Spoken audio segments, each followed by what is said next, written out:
जरा सोचिए, आप एक छोटी सी नाव पर हैं, सुंदरबन की घनी उलझी हुई झाड़ियों के बीच।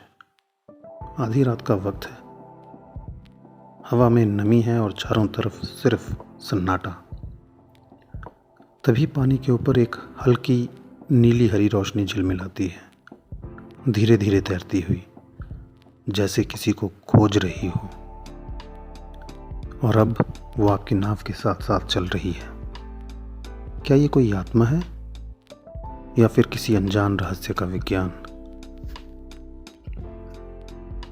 नमस्कार दोस्तों, भारत के सुंदरबन डेल्टा, जहाँ गंगा, ब्रह्मपुत्र और मेघना नदियाँ मिलती हैं, वहाँ की रातें हमेशा रहस्यों से भरी रही हैं। मछुआरे जो इन दलदली इलाकों में काम करते हैं, कहते हैं कई बार उन्होंने आसमान से नहीं बल्कि ज़मीन और पानी से निकलती हुई रोशनी देखी है। नीली, हरी, कभी कभी पीली, जैसे कोई आत्मा भटक रही हो।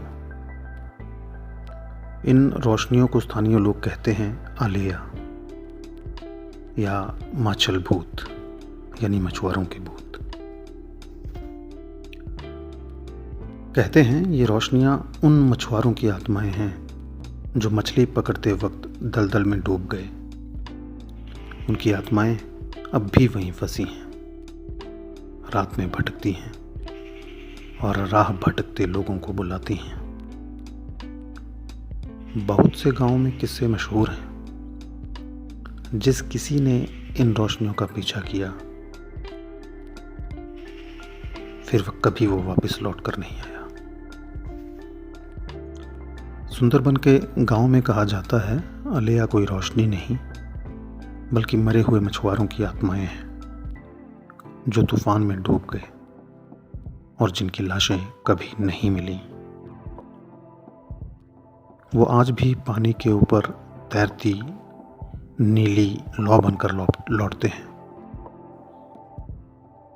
ये लौ कभी रास्ता दिखाती है, कभी भटका देती है। कहा जाता है अगर तुम शांत रहो तो वो किनारे तक पहुंचा देगी, लेकिन अगर डर गए तो वही रोशनी तुम्हें अंधेरे में खींच ले जाती है। कई कहानियां बताती हैं कि आलेया लाइट्स के साथ एक आवाज भी सुनाई देती है। पहले दूर एक रोशनी दिखती है, फिर किसी अपने की, किसी परिचित की आवाज सुनाई देती है, अरे ओ गणेश, इधर आ। और जो उस पुकार का जवाब दे देता है वो कभी वापस नहीं लौटता। सुबह उसकी नाव खाली मिलती है और नाव के चारों तरफ वही नीली रोशनी तैरती रहती है। कुछ मान्यताएं ऐसी भी हैं कि आलेया बुरी नहीं बल्कि रक्षक आत्माएं हैं। कहते हैं जब कोई नाविक तूफान में रास्ता भटक जाए तो ये नीली रोशनियां उसके आगे पीछे चलती हैं और सुबह तक वो किनारे पे पहुंच जाता है। इसलिए कई मछुआरे आलेया पूजा भी करते हैं, नाव में दीप जलाकर रखते हैं और प्रार्थना करते हैं कि माँ हमें सही रास्ता दिखाना, धोखा मत देना। कुछ बुजुर्ग कहते हैं कि हर आलेया किसी अधूरी कहानी की आत्मा है। कभी कोई औरत अपने पति को ढूंढते ढूंढते दलदल में समा गई, कभी कोई नाविक गुम हो गया, तो कभी कोई भागते भागते भटकते हुए उस दलदल में समा के डूब गया।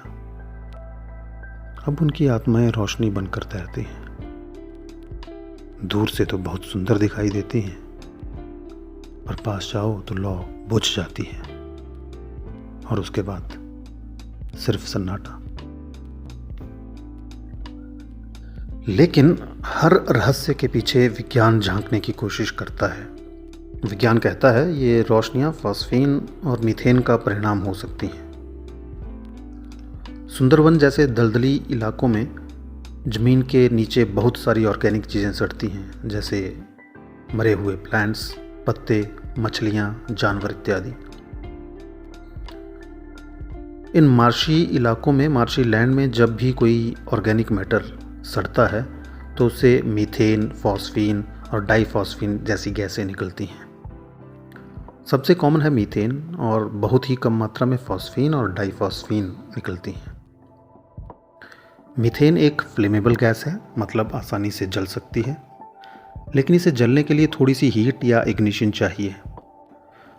फॉस्फीन और डाइफॉस्फीन ये दोनों गैसेस बहुत रेयर होती हैं, बहुत ही कम मात्रा में निकलती हैं। जैसे ही फॉस्फीन या डाइफॉस्फीन के बुलबुले हवा में पहुंचते हैं तो ये ऑक्सीजन के साथ एकदम से रिएक्शन करती हैं और हवा में आते ही खुद ब खुद जल उठती हैं। इसे स्पॉन्टेनियस इग्निशन भी कहा जाता है। लेकिन सवाल अब भी वही है, क्यों हर रोशनी के साथ किसी की मौत या गुमशुदगी की कहानी जुड़ी होती है? प्रश्न उठता है कि क्या ये खतरनाक है? हाँ, ये खतरनाक है। फॉस्फीन एक जहरीली, बहुत ही टॉक्सिक गैस है और अगर ज़्यादा मात्रा में सांस से इसे अंदर ले लें तो नुकसान होता है। लेकिन असली खतरा डर से ज़्यादा क्यूरोसिटी का होता है। लोग उस रोशनी का पीछा करते हैं और फिर दलदल में खो जाते हैं। कई मीडिया रिपोर्ट्स में ये वास्तविक घटनाएं दर्ज हैं। स्थानीय रिपोर्ट्स के अनुसार गोसाबा क्षेत्र के मछुआरे रतनदास ने 9 जून 2025 को यह दावा किया कि रात के अंधेरे में उसने पानी के ऊपर 3 नीली हरी रोशनियां देखी। वो कहता है कि जैसे जैसे उसकी नाव बढ़ती गई वो रोशनियां भी उसके साथ साथ चलने लगीं और कुछ देर बाद उसे एहसास हुआ कि वो रास्ता भटक गया है। इसी दौरान मई से जून 2025 के बीच कई स्थानीय मीडिया रिपोर्ट्स में यह बात दर्ज की गई कि सुंदरबन के कुछ हिस्सों में एलिया लाइट्स में असामान्य बढ़ोतरी देखी गई है। कुछ रिपोर्ट्स में यह भी दावा किया गया कि पिछले 1 महीने में 5 मछुआरे अचानक गायब हो गए और कई बार उनकी खाली नावें दलदल के किनारों पर मिली। इन घटनाओं ने इलाके में डर और रहस्य दोनों को बढ़ा दिया। ऐसा नहीं है कि ये बातें सिर्फ आज की हैं। स्थानीय बुजुर्गों और मछुआरों की कहानियों में ऐसे किस्से दशकों से सुनाई देते हैं। कहते हैं पिछले लगभग 100 वर्षों में दर्जनों लोग इन रहस्यमयी रोशनियों के पीछे गए और कभी वापस लौटे नहीं। इसके अलावा सुंदरबन का इलाका अपने आप में बेहद खतरनाक है। यहाँ के मछुआरे अक्सर तेज ज्वार, तूफान और दलदली धाराओं से जूझते हैं। अगस्त 2016 में आए एक भीषण टाइडल स्टॉर्म में कई मछुआरे लापता हुए और बाद में मृत अवस्था में पाए गए। ऐसी घटनाएं अक्सर होती रहती हैं और इन्हें हिंदुस्तान टाइम्स, बिजनेस स्टैंडर्ड और पीटीआई जैसी बड़ी खबर एजेंसियों ने भी रिपोर्ट किया है। कई बार कुछ मौतें और गुमशुदियाँ एलिया लाइट से जोड़ दी जाती हैं, पर असलियत यह भी है कि सुंदरबन एक बेहद ही अनस्टेबल और डेंजरस एरिया है जहां प्राकृतिक आपदाएं और दलदल हर साल कई जानें ले लेते हैं। आज तक कोई ये नहीं जान पाया कि क्या एलिया सिर्फ दलदल से उठती हुई गैस की लौ है या फिर वो आत्माएं हैं जो कभी इसी पानी में समा गई थीं। कहते हैं इन रोशनियों में एक अजीब सा सुकून भी है, जैसे कोई तुम्हें अपनी ओर बुला रहा हो, धीरे धीरे, शांति से। पर जिसने भी इस पुकार का जवाब दिया वो फिर लौट कर नहीं आया।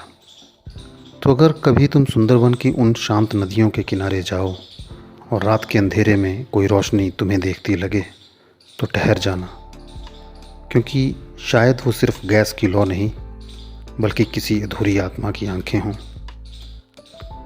जो अब भी किसी का इंतज़ार कर रही हैं, किसी के सुनने का, किसी के लौट आने का। ये थी एलिया घोस्ट लाइट्स की कहानी। बंगाल की तैरती आत्माएं। दोस्तों, अगर आपको ये रहस्यमयी कहानी पसंद आई हो तो वीडियो को लाइक ज़रूर करें। ऐसी ही और सच्ची लेकिन डरावनी कहानियाँ सुनने के लिए चैनल को सब्सक्राइब करें और बेल आइकॉन दबाना मत भूलिएगा, ताकि जब अगला रहस्य सामने आए तो सबसे पहले आप तक पहुँचे। और हाँ, कमेंट में ज़रूर बताइएगा, क्या आपको लगता है कि एलिया बस एक नेचुरल लाइट है या सच में वो किसी आत्मा की पुकार है। धन्यवाद।